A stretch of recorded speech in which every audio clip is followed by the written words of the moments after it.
नमस्कार. आज 24 मार्च 2026 आहे. बघा शेतकरी मित्रांनो, आपल्या शेतीची कामे जर बाकी असेल तर तातडीने करून घ्यायची आहे.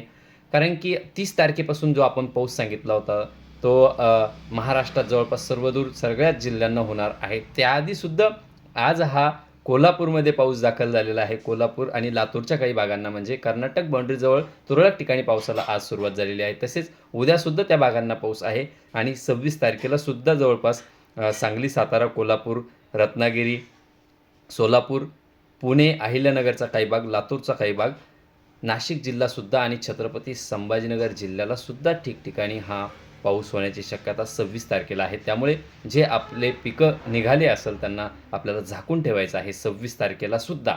आणि 30 तारखेपासून तर पाऊस छत्रपती संभाजीनगर जिल्हा आणि मराठवाडा संपूर्ण जवळपास उत्तर महाराष्ट्रही आणि पश्चिम महाराष्ट्र आणि विदर्भ या सगळ्या विभागांना हलका ते मध्यम स्वरूपाचा पाऊस हा मेघगर्जनेसह विजांच्या कडकडाटात पडण्याची शक्यता, काही ठिकाणी वादळी वाऱ्यांसह पडण्याची शक्यता, काही ठिकाणी गारपीटसुद्धा होण्याची शक्यता आहे. कारण की टेम्परेचरचं प्रमाण हे वाढल्यामुळं क्युम्युलोनिंबस ढगांची निर्मिती होणार आहे आणि या ढगांमध्ये वादळी वारा, गारपीट आणि पाऊसही असतो. मेघगर्जना, विजांचा कडकडाट असतो. त्यामुळे ज्यांचे शेतीचे कामे बाकी असेल त्यांनी 29 तारखेपर्यंत करायचे आहेत. कारण 30 तारखेला पाऊस आहे. काही ठिकाणी जसं मी 26 तारखेपर्यंत पाऊस सांगितला, 26 तारखेला सुद्धा पश्चिम महाराष्ट्राच्या काही भागांना, कोकण किनारपट्टीच्या काही भागांना, उत्तर महाराष्ट्राच्या सुद्धा नाशिक जिल्ह्याला हा पाऊस पडण्याची शक्यता राहणार आहे. छत्रपती संभाजीनगर जिल्ह्याला सुद्धा 26 तारखेला तुरळक ठिकाणी या पावसाची शक्यता आहे. विदर्भ, पूर्व विदर्भाला सुद्धा 26 तारखेला काही ठिकाणी पाऊस पडण्याची शक्यताही राहणार आहे. तसेच 30 तारखेला हा पाऊस महाराष्ट्राच्या बऱ्याच ठिकाणी म्हणजे मराठवाड्याच्या छत्रपती संभाजीनगर जिल्हा, जालना, बीड, परभणी, धाराशिव, लातूर, सोलापूर, नांदेड या भागांना हलका ते मध्यम स्वरूपाचा पाऊस 30, 31, 1-2च्या दरम्यान पडणार आहे. म्हणजे मराठवाड्याचा संपूर्ण आणि पश्चिम महाराष्ट्राचाही सोलापूर, सांगली, सातारा, कोल्हापूर, पुण्याचा काही भाग आहे. अहिल्यानगर पण आहे उत्तर महाराष्ट्राचा. नाशिक जिल्हा, मालेगाव, नंदुरबार, धुळेसुद्धा आहे त्यामध्ये. कोकण किनारपट्टी आहे. सह्याद्री पर्वतरांगासुद्धा आहे त्यामध्ये. इकडे अकोला, अमरावती, नागपूर, गोंदिया, भंडारा इकडेसुद्धा पावसाची शक्यता आहे. चंद्रपूर या भागांना सुद्धा पावसाची शक्यता आहे. म्हणजे जवळपास महाराष्ट्रात सगळ्याच जिल्ह्यांना हा पाऊस ठिकठिकाणी हलका ते मध्यम स्वरूपाचा पाऊस पडेल. वाहतुनी असा पाऊस नाही, पण पावसाचा जोर हा मेघगर्जना, विजांचा कडकडाट आणि काही ठिकाणी गारपिटीची सुद्धा शक्यता ही राहणार आहे.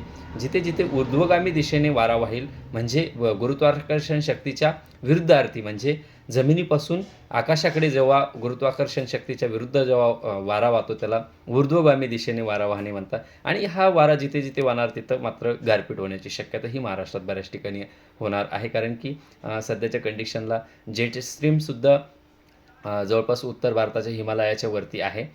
त्यामुळे जेव्हा जेट स्ट्रीम उत्तरेला सरकतो तेव्हा मध्य भारतावर आणि दक्षिण भारतावर टेम्परेचरचं प्रमाण हे वाढत असतं. कारण की सूर्यसुद्धा जवळपास 21 मार्चलाच हा विषुववृत्तीय पट्ट्यापासून उत्तरायणकडे येत असतो.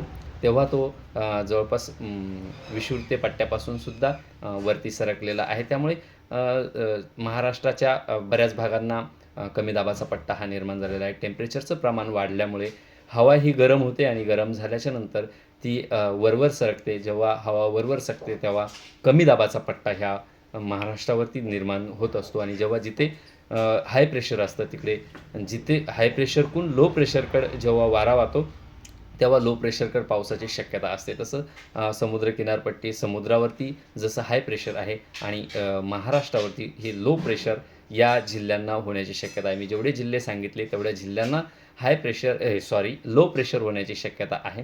त्यामुळे हा हलका ते मध्यम स्वरूपाचा पाऊस आणि क्युम्युलोनिंबस ढगांमुळे मेघगर्जना, विजांचा कडकडाट होणार आहे. त्यामुळे जेव्हा हा पाऊस पडणार आहे तेव्हा घराबाहेर मात्र पडायचं नाही. कारण की जसे वावटुळीसारखे जसे जसे ढग दिसन म्हणजे खालच्या पृष्ठभाग त्यांचा काळभोर ढग असता आणि वर उंच उंच जसे वावटुळीसारखे मोठमोठे गडद डोंगरासारखे पहाडेसारखे जसे ढग दिसत, तेव्हा मात्र आपल्याला घराच्या बाहेर पडायचं नाही. मेघगर्जना, विजांचा कडकडाट होण्याची शक्यता ही होणार आहे. त्यामुळे आपले सध्याच्या कंडिशनला बी जे पिकं बाकी असेल त्यांनी आपल्याला 30 तारखेच्या आतमध्ये इकडे मराठवाड्याच्या काही भागांना आणि विदर्भाच्या काही भागांना काढून घ्यायचे आहे. तसेच आजपासून पावसालाही काही ठिकाणी सुरुवातसुद्धा झालेली आहे. तसेच त्या भागाकडे सुद्धा काही कामं बाकी असेल तर त्या भागाकडे सुद्धा उद्या त्या भागातील शेतकऱ्यांनी आपले कामं करून घ्यायचे आहे.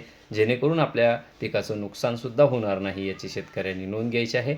धन्यवाद.